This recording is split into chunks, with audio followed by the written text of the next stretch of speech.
आइए बच्चों, आज हम लोग स्टार्ट करते हैं मोशन, है ना। इसमें बुक रीडिंग करना आपके लिए बहुत कंपल्सरी है ना। बुक पढ़ना ज़रूरी है। बुक पढ़ के नोट्स बनाएंगे तो काफ़ी अच्छा होगा। अदरवाइज़ आपको ये लगेगा कि आप चीज़ों को रट रहे हैं और रटना नहीं है। अभी आप लोग सीखने के स्टेज में हो तो सीखना बहुत ही ज़रूरी है ना। जब तक आप चीज़ों को सीखोगे नहीं तो पढ़ाई का आनंद नहीं आएगा। तो आपका चैप्टर 8 है मोशन, क्लास 9th की एनसीईआरटी पढ़ रहे हैं हम लोग।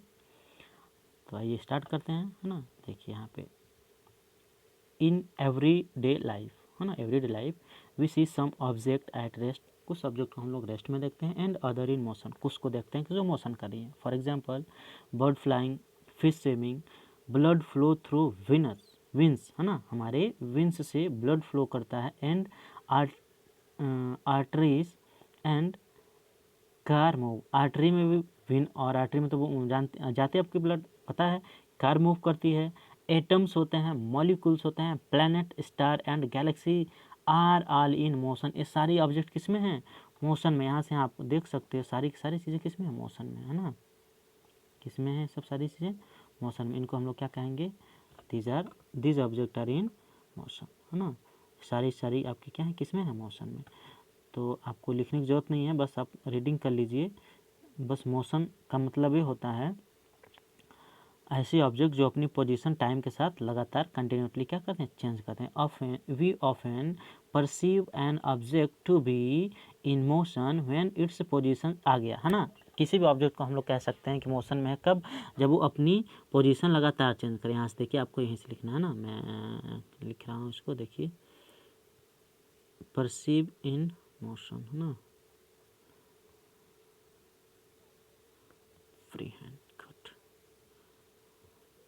देखिए, है ना।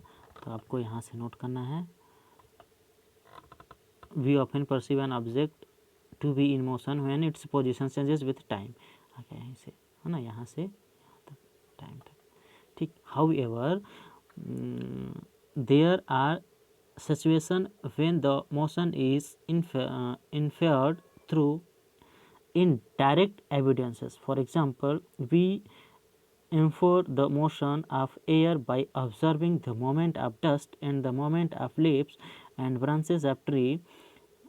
What causes the phenomena of sunrise? Sunrise यही से बोला है। सनराइज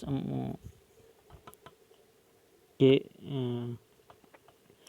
राइज होने का क्या रीज़न क्या है? कॉजेज पूछ रहा है आपसे। सनसेट का रीज़न पूछ रहा है। चेंजिंग द सीजन के चेंज क्यों होता है, इसका रीज़न पूछ रहा है। It is due to the motion of earth, ऐसा क्यों होता है? Due to the motion of earth is it due to motion of the earth? हाँ, ऐसा तो मोशन ऑफ अर्थ के कारण ही होता है। इट इज़ ट्रू, आंसर भी क्या आपको मिला पे? True, yes. Why don't we directly perceive the motion of earth? But हम लोग डायरेक्टली परसीव नहीं कर पाते, नहीं देख पाते हैं कि अर्थ भी मूव कर रही है ना। क्या होता है? An object may appear to be moving for one person and stationary for other person. For the passenger in moving bus road side, देखिए यहाँ से बोल रहा है, सही बात है। किसी भी ऑब्जेक्ट को देखिए, मोशन हम ऐसे ही नहीं कर सकते। मोशन में क्या हो ना, किसी के रेस्पेक्ट में बोला जाता है कि कोई चीज़ें मोशन में है कि नहीं, है ना। जब तक आप किसी का रेस्पेक्ट नहीं लेंगे, फ्रेम ऑफ रेफरेंस नहीं मानेंगे, तब तक आप नहीं डिसाइड कर सकते हो कि कौन मोशन में। जैसे कि मान लो कि आप बैठे हो, बस में कोई जा रहा है तो आपको लगेगा कि बस वाला मूव कर रहा है, बस में जो बैठा है उसको लगेगा कि आप मूव कर रहे हो। तो यही इसमें समझाने की कोशिश किया है। For the passenger in moving bus the road side tree appear to be moving backward, है ना। जो बस में यात्री बैठा है उसको ये लगता है कि जो ट्री है रोड साइड वो बैक साइड जा रही है, पीछे की तरफ जा रही है। अ पर्सन स्टार्टिंग, है ना। For passenger in moving bus the road side tree appear to be moving backward. A person standing on a road side perceive the bus along with a passenger as moving.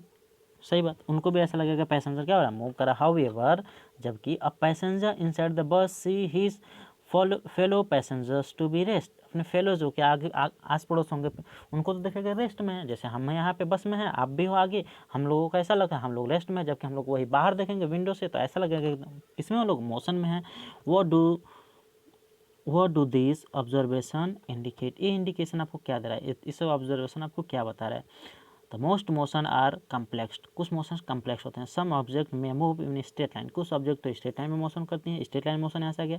Other में इन a circular path, कुछ ऐसे object जो circular path में move करते रहते हैं। सम में rotate, कुछ ऐसे होते हैं जो रोटेट मतलब क्या होता है कि फैन, देखियो फैन जैसे कैसा हो गया फैन, है ना, बीच में लटक जाता है तो एक ही जगह पे क्या होता है, रोटेट करता है, दैट इज रोटेशनल। आपका दरवाजा आता है, उसको खोलते हो बंद करते हो, रोटेशनल मोशन, है ना, उसको कहते हैं रोटेशनल मोशन। ये बोला rotate.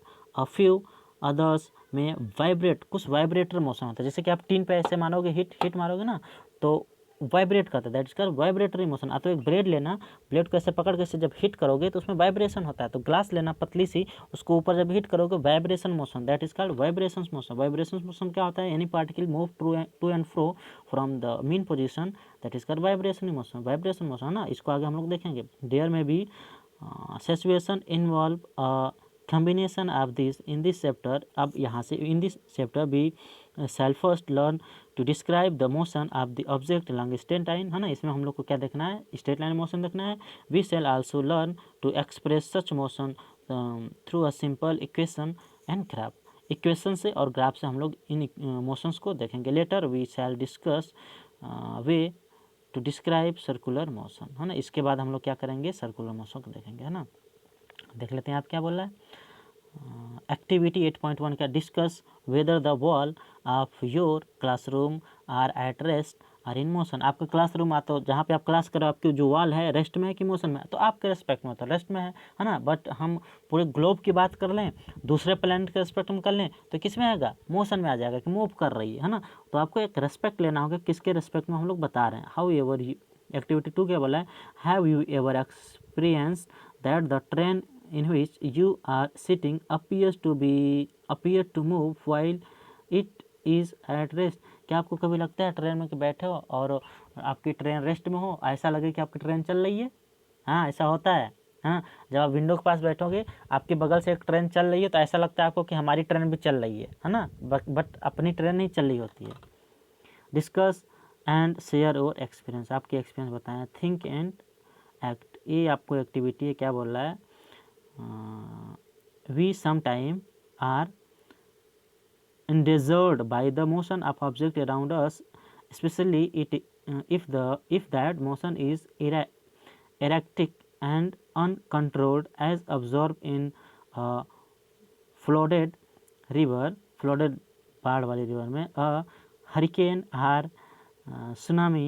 On the other hand, controlled motion can be a service to human beings, such as in a generation of the hydroelectric power। Do you feel the necessity to study the electric motor of some object and learn to control them. इसमें वही बताया है कि कभी कभी मौसम हमारे लिए हार्मफुल भी हो जाता है, कभी कभी फ़ायदेमंद भी होता है। जैसे देखिए आप पानी के मौसम देख लीजिए, है ना, बाढ़ आया है, बहुत सारा फ्लड आया है, तो उसमें आ जाता है तो कितने लोगों को घर तबाह हो जाते हैं, कितने लोग मारे जाते हैं। जबकि इन्हीं को हम कंट्रोल में कर दे तो उससे हम लोग क्या कर सकते हैं, बिजली का प्रोडक्शन कर सकते हैं, है ना। तो यही यहाँ पे कह रहा है। अगर डिस्क्राइबिंग मोशन, मोशन यहीं से हम लोग देखेंगे। वी डिस्क्राइब, है ना, थोड़ा जूम कर लेते हैं। We describe the location of any object by the specifying a reference point। खुद यहाँ पे एक देखिए आया है रेफरेंस पॉइंट क्या होता है। तो रेफरेंस पॉइंट क्या होता है मैं बताता हूँ। जैसे कि स्टार्टिंग पॉइंट जो होता है, रेफरेंस पॉइंट पर आप क्या लिखोगे, अंडरलाइन हेडिंग लगाओगे रेफरेंस पॉइंट। तो स्टार्टिंग पॉइंट जो होता है उसको रेफरेंस पॉइंट, जैसे कि आप घर से चले स्कूल के लिए तो आपका रेफरेंस पॉइंट क्या कहा जाएगा, उस टाइम आपका घर है, रेफरेंस पॉइंट क्या कहा जाएगा, घर। आप स्कूल से घर के लिए चलते हो तो उस टाइम रेफरेंस पॉइंट क्या मानोगे आप लोग, आपका स्कूल होगा। तो रेफरेंस पॉइंट में यही आप लिखोगे एक लाइन में, the starting point are called reference point. आप लिख चुके हो, बट बुक पढ़ाना ज़रूरी था इसलिए मैंने बुक पढ़ाना भी स्टार्ट कर दिया है अब, है ना। डेली 10 मिनट 15 मिनट करके हम लोग थोड़े थोड़े पढ़ लेंगे, है ना, एक एक टॉपिक करेंगे तब भी हो जाएगा। Let us understand this by an example. Let us assume that school in a village is 2 kilometre north of the railway station. Railway station के 2 किलोमीटर नॉर्थ में क्या आपका है, स्कूल है। We have specify the position of the school with respect to the railway station. सही बात, railway station के respect में हम किसको बता रहे हैं, स्कूल को, रेलवे स्टेशन को। इस पर आप रेस्ट माने तब तो बता रहे हो कि हमारा स्कूल वहाँ से इतने दूरी पे, या तो आप बोलोगे हमारा स्कूल इस पॉइंट से इतने डिस्टेंस पे इस डायरेक्शन में है। तो जिस डायरेक्शन को जिस पॉइंट को आप रेफरेंस करते हो उसको क्या कहते हो आप लोग, रेफरेंस पॉइंट का होगा, है ना। तो ये बोला है in this example the railway station is reference point, है ना। इस एग्जाम्पल में रेलवे स्टेशन आपका क्या है, reference point. We could have also chosen other reference point according to our convenience। सही बात, अपनी सुविधा के अनुसार हम कोई भी रेफरेंस पॉइंट चूज कर सकते हैं। Therefore, to describe the position of an object we need to specify a reference point called origin। good, यहाँ से देखिए लिख लीजिए ना, इस तरीके से एक origin आ जाता है आपका। हमने बताया था आपको origin क्या होता है, नहीं बताया था तो आप देख लो, है ना। अभी बता देता हूँ, जैसे देखो यहीं पे बताते हैं, थोड़ा सा जगह है ना, यहाँ पे बताने की कोशिश करते हैं। देखिए जैसे आपका ये हो गया, है ना। आप स्ट्रेट लाइन लेते हो, ये लेते हो, है ना। आपकी कोई पोजीशन है, आपको यहाँ से बताना है कि आपका ऊपर का क्या होता है, नॉर्थ होता है, ये क्या होता है, साउथ होता है, ये क्या होता है आपका, ईस्ट होता है, ये क्या होता है आपका, वेस्ट होता है। तो इसकी पोजीशन बताने के लिए आप बताते हैं ना ये कि हमारा घर यहाँ से इतने डिस्टेंस पे, तो ये जो होगा इसी को आप लोग क्या बोलोगे, ओरिजिन बोलोगे। क्या बोलोगे, दिस इज़ योर ओरिजिन। समझ गए। तो इसको आप रेफरेंस पॉइंट भी कह सकते हो, ओरिजिन भी कह सकते हो। जहाँ से स्टार्टिंग पॉइंट होती है उसी को हम लोग क्या कहते हैं, ओरिजिन कहेंगे या तो रेफरेंस पॉइंट कहेंगे। आई होप आपको चीज़ें समझ में आ गई होंगी, है ना। तो आइए फिर देखते हैं, motion along a straight line, इसको हम लोग नेक्स्ट वीडियो से देखेंगे अब, ठीक। तो आप लोग अब अच्छे से बुक भी पढ़िए, नोट्स को मैच कराते चलिए, हो सकता है तो खुद से भी बनाइए, काफ़ी अच्छी चीज़ें, आपको मज़ा आने वाला है इसमें पढ़ने के लिए, है ना। और रेगुलर पढ़ाई करते रहिए, थोड़ी वीडियो को शेयर कर लीजिए, लाइक कर दिया करिए, है ना। चैनल को सब्सक्राइब करिए, है ना। Thank you.